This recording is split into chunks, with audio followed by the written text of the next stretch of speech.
Hey guys, and welcome to another video. So I am so sorry I didn't make a video last week.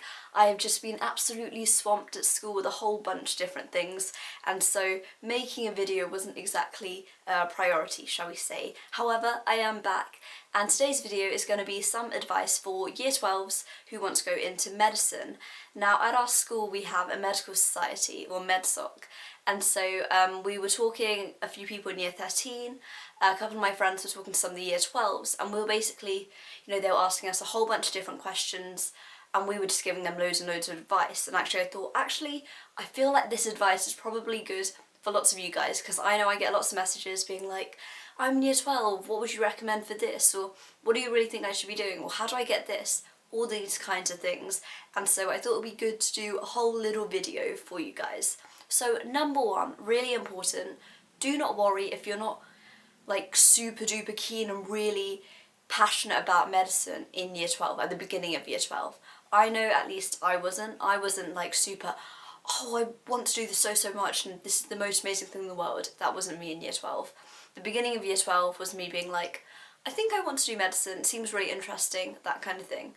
And just having like a general like feel towards it is good, because the way that I see Year 12 is, yes, it's a year to get loads of evidence for UCAS and things, but also it's kind of the whole thing, especially in terms of medicine. It's really like whilst you're watching things, whilst you're reading things, whilst you're learning new things about medicine, you need to constantly be reflecting and asking yourself, do I like this? Does this appeal to me, or is this putting me off?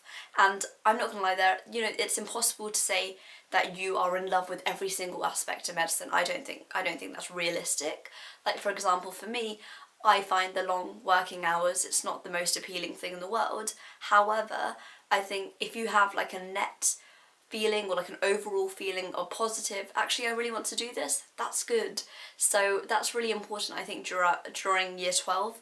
That's what I felt every time I read something, or I watched a lecture, learned something more about school, did my work experience, all these kinds of things you do. Once you build up your kind of insight into this course, into this whole sector, is then, once you kind of like, you get an overall feel, is this for me? And that's really important, because medicine is a massive commitment. I'm only in Year 13, and already, I can't even begin to imagine how much like time that you're putting in, how many years you're investing in it, how much money you're investing in it, all of that kind of stuff. So Year 12, do not worry if you're at the start and you're not like, I'm not in love with this, that's okay. But it's that whole year is there for you to kind of see if you are in love with it and if this is the right course for you. So in terms of the things that you want to be doing in Year 12, first thing I've got here is work experience. So important. Pretty much every single university, and most unis, are quite ambiguous when it comes to their criteria. It's often, these grades or this score, and then but then all of them pretty much say work experience is vital, and I think it is vital. And that is one thing that we were saying to the Year 12s today in MedSoc. Actually, your work experience isn't, they're not taking it to see like, oh look, she's learnt all this in her work experience, or he or she has, that's really good, Work experience, what I really think it is there for, is for you to really get a feel. What is this realistically like? Is it as exciting as I thought it was? Is this something that I can see myself doing day in, day out? And even if it's not in the sector, that the area you want to kind of like go into, that's still okay. You still get a feel for how healthcare is, and you get like a feel for how this whole system runs and all that kind of stuff. And that's really like important, and that kind of insight you can only really get from work experience. So I stress very highly, please make sure you get some. And I think one thing to note is, it doesn't matter how long it is, whether it's 2 weeks or 2 days, that's not a massive issue. It's what you can get from it, what you can learn from it and reflect upon, because that's the kind of things that you want to be talking about in your personal statement and in your interview, hopefully. So with me, I think I've already done 2 videos about my work experience placements on the student room, so do go check them out. Basically, I managed to get 3 work experience placements. One of them was abroad in India, where I'm from, so we kind of have family, friends organise that. The other 2 were both, the way that you can find it, and I say this a lot more in the work experience video, is about, if you go on to, maybe if you have family, friends, any contacts, that's a really good idea. But then also, on most hospitals, like your local hospital's website, there might probably be a little tab saying work experience, or if you search it in, I'm sure they'll have some kind of application form. And this time, November time, is, from what I remember, there seem to be a lot of applications out there, so do definitely check out. And I think getting in a hospital is quite, like I said, quite important, because pharmacies, yes, are good. GPs are actually quite good as well. But I think a hospital, that kind of setting, that kind of environment, is really important to kind of experience that. And like I said earlier, if it's not in the area that you wanted, don't worry. Like, for example, I want to hopefully specialise in paediatrics, so working with children.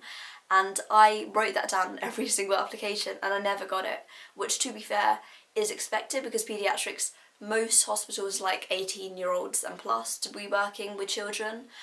So you can see when I was like 16, 17, it wasn't really going to happen.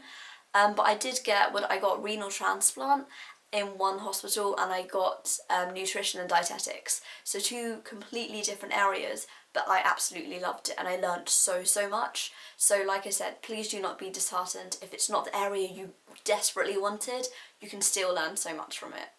And also, as I said before, in that other video about work experiences, please note down and write down what you learned on your work experience. Chances are it might be a good 6 months, 10 months till you're writing it down in your personal statement. That's quite hard to remember it all. I know I can't remember exactly what I did.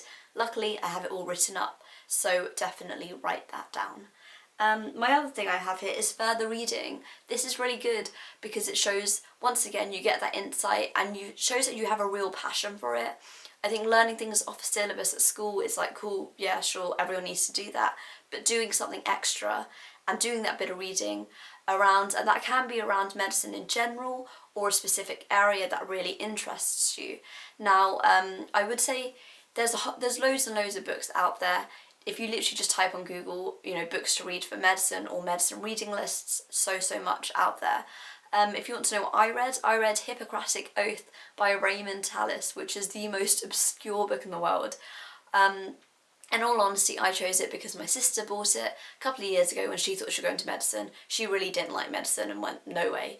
And so she told me to read it, and I was in year 9, and I really was not interested. In year 9, it's a very complex book, so I wasn't really too interested in it. However, year 12 me picked it up, and I really enjoyed it. It's a really great read. So if you want to read that, feel free to. But like I said, it doesn't need to be anything like that. My main thing I would say is find something that really, once you're reading it, if it doesn't interest you, if you're going, I don't understand it, or this is really boring, I can't really read this, I'm not getting anything from it, stop reading it. There was a book on mitochondria, which I'm sure is really interesting for some people. For me, I got reading and didn't really find it that great. And I'm happy I stopped it, because when it comes to things like personal statements and your interview, you need to say what you got from it. You need to say, what is it that you learnt from it? All those kinds of things you can really get from a book that you actually enjoyed. So please do make sure you do that. Additional to further reading, if you want to look at some magazines, or if you want to subscribe to magazines, you can also do that. Or online, there are so many websites out there nowadays publishing articles. And so just kind of get used to that, and really simple things like BBC Health. There are loads and loads of articles on there, and if you just look at it every couple of days, get an idea, get a feel for what's actually new, what's current affairs in science and in healthcare is really important. And having your kind of understanding of that and being on top of it is really good when it comes to interviews and so on. So that's my kind of take on further reading even. Another thing that I would say is really important is in school or outside of school, put yourself out there, do things. It's so important, because in your application there will be sections. I know for Manchester they have a separate form in which you have to add in some things into boxes. One of them was something about teamwork, and some other schools also ask about leadership. And these two things you can't really, doing a small thing in class doesn't really help. If you do something, if you actively take part in something academic or extracurricular if possible, inside or outside of school, it's really good.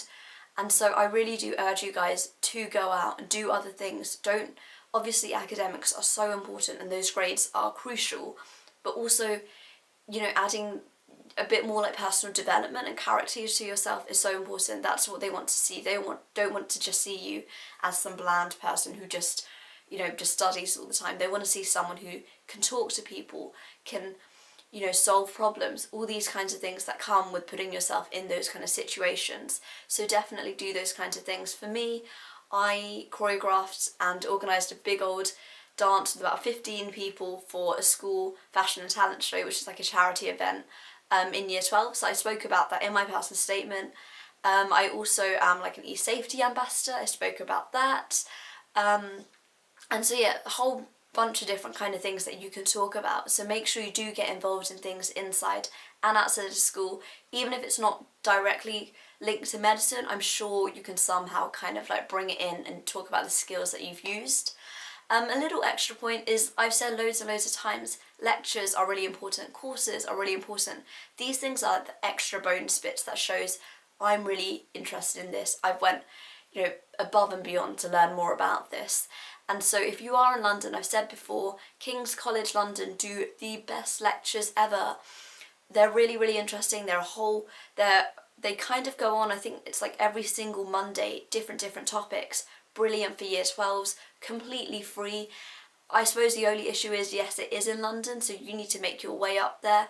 They start about 5:30, end at like 6:30, so, you know, it is a little bit of effort, but it is really great. I really enjoyed the lectures, and I made it a thing where, you know, 4 or 5 of my friends would go all the way to London, we'd listen to this great lecture, learn so much, come back, and it is something that I spoke about in my personal statement. And those kinds of things, those small little things, are really, really crucial, really important. And even if you're someone who said there's no lectures out there, check online. There are so many things on YouTube nowadays. Definitely watch it. Definitely do those extra things. They seem like a lot of effort, but if you kind of spread it out over year 12, I think there's a lot that you can take from it. One of the things finally that I want to say is things like UKCAT and BMAT. I know some of the students were asking in year 12 today, oh, can you help me with that? And what I would say, and I said to someone else who messaged me about this, don't focus on it now. There is no point of focusing on UKCAT or BMAT now, because for me, those are things that really, they're like exams. There's no point, I don't know, it's tricky because it's like, because it's something that you just need to practice on. It's one of those things, if you practice it too much, you get bored of it and you kind of lose interest. For me, I spent 2 weeks on my UKCAT and I got 790, which is a pretty good score. So I would say maximum 1 month, and so literally leave that to July. You know, don't even think about it now. I'm pretty sure last year this time, I don't think I even properly knew what the UKCAT was. I just knew it was this test you had to take. So don't worry yourself too much about that, because I don't think there's no point of yourself, you know, to worry about it now. It's just a waste of time. Leave that for summer. And on a final note, exams, I know your end of year exams seem really, really far away, but I think just as like a general comment throughout the entire whole load of year 12 is work hard, really, really work hard to get those 3 A's or whatever grades that are going to get you the predicted 3 A's at the end. And at any time, if you feel like you are really, really struggling, do something, change that. Speak to friends, speak to teachers, do the extra revision, watch YouTube videos, make notes, do exam papers. There are so many things that you can do, but don't just keep on continuously struggling, because then it can be really tricky to catch up, especially when it comes to year 13. So that is my advice for you guys. Let me check. I haven't seemed to have missed anything, so that's always good. But yeah, I hope that helps you. Like I said, as I always say, if you have any worries or questions, comment it down below and I'll try and reply, or tweet me at _Manisha P, or message me on Instagram, bitofafangirl. If you have any worries, any questions, anything about medicine, let me know, and I'm sure I will try my best to answer it. I do just want to say, this is all from my own experience and my friends' experiences. I would take everything I say with like a pinch of salt. It might not be the utter truth. But that's kind of just, this is what I feel like I learnt from the last year and what my friends learnt, and so I'm hoping this helps you. Also, if any of you are kind of wondering how I'm doing with medicine and my whole application process, I did say 2 weeks back I did get my offer from York at AAB for biology, which is great. That's my backup sorted, and I'm really happy to say last Friday I got an email saying I have an interview for Newcastle, which is so smashing. I'm so happy. It's next month, so I've got a month to prep, which is scary but exciting. There's so much I need to do for it and lots to read. But yes, I'm very, very happy with that, so just to let you guys know. And so yeah, do go check out my own channel, Bit of a Fangirl, for more kind of videos on lots and lots of kind of stuff. Give this video a thumbs up if you liked it, and don't forget to subscribe to The Student Room. Bye!